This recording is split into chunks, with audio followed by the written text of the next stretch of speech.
Hello friends, welcome to our channel Chak De with knowledge. यही है वो आपका चैनल जहां पर आपको मिलेगी बैंक से रिलेटेड सारी ही न्यूज़ एंड अपडेट्स बिल्कुल जेन्युइन।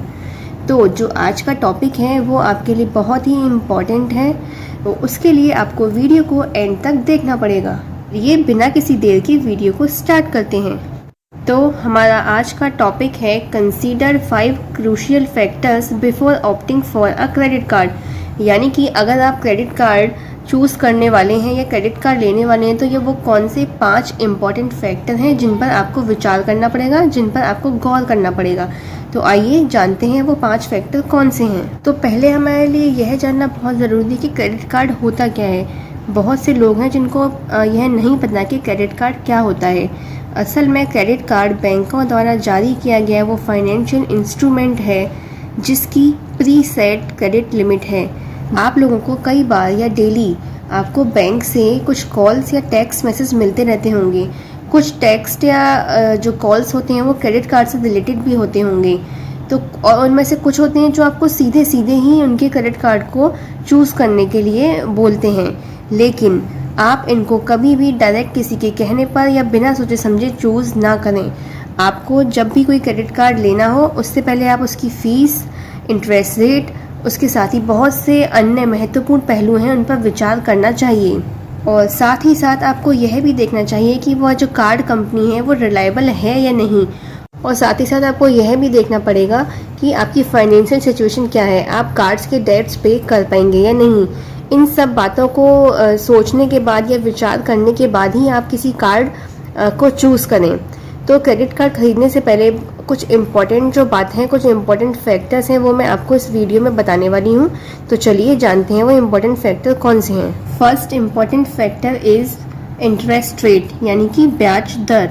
बहुत सी क्रेडिट कार्ड कंपनीज कस्टमर्स को अट्रैक्ट करने के लिए 0% इंटरेस्ट रेट पॉलिसी का यूज़ करती हैं।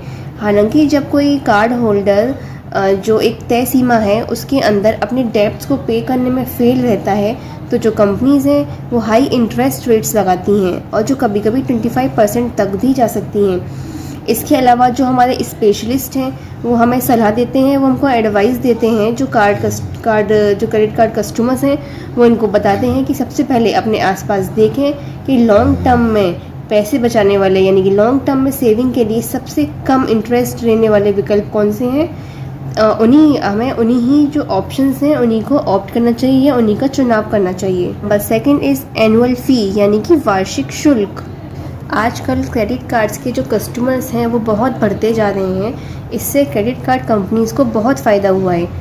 तो इनमें से कई कंपनीज़ हैं जो बिना किसी एनुअल फ़ी के कस्टमर्स को क्रेडिट कार्ड प्रोवाइड कराती हैं। तो हमेशा ऐसा ही कार्ड चुनें जिससे यदि आप पूरे साल इसका यूज़ ना भी करें लेकिन तब भी आपसे कोई फ़िक्स चार्ज ना मांगा जाए।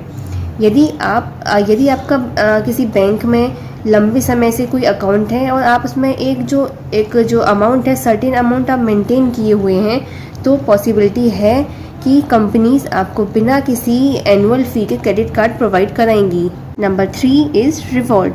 आपको अपनी क्रेडिट कार्ड कंपनी से यह पूछना चाहिए कि यदि आप टाइम पर अपने सारे डेब्ट्स पे करें तो जो शॉपिंग स्टोर्स हैं, ई कॉमर्स प्लेटफॉर्म हैं, अब जब कार्ड का यूज़ करते हैं तो उनमें क्या रिवॉर्ड्स वो हमें देंगे या उनसे आपको क्या रिवॉर्ड्स हैं उनको एक्सप्लेन कराना चाहिए। जो कैशबैक कार्ड होता है वो सामान्य तौर पर सबसे अच्छा माना जाता है क्योंकि उसमें क्या होता है, आपको जब आप कुछ पे करते हैं किसी शॉपिंग साइट पे तो आपका एक जो कैशबैक आपको मिलता है, आपके द्वारा पे किया हुआ जो अमाउंट है वो आपको छोटे रूप में वापस मिल जाता है। Number 4 is penalty. ये क्रेडिट कार्ड परचेज़ करने के लिए सबसे इम्पॉर्टेंट फैक्टर है। आपको क्या होता है कि आपको सबसे पहले ये ज़रूर पूछना चाहिए और ये आपको पेनल्टी के बारे में पूछना चाहिए कि कभी कभी ऐसा होता है कि आप टाइम पर अपने डेब्ट पे नहीं कर पाए, क्लियर नहीं कर पाए, तो आपको कंपनी से पूछना चाहिए कि यदि आप टाइम पर डेब्ट पे नहीं करेंगे या नहीं कर पाते हैं तो क्या होगा।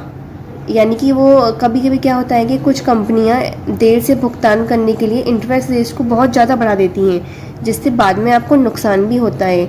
तो कार्ड लेने से पहले आपको पेनल्टी के बारे में भी ज़रूर पूछना चाहिए जिससे आपको आगे जाकर कोई नुकसान ना हो। Number 5 is number of card, यानी कि कार्ड्स की संख्या, आपके पास कितने कार्ड्स हैं।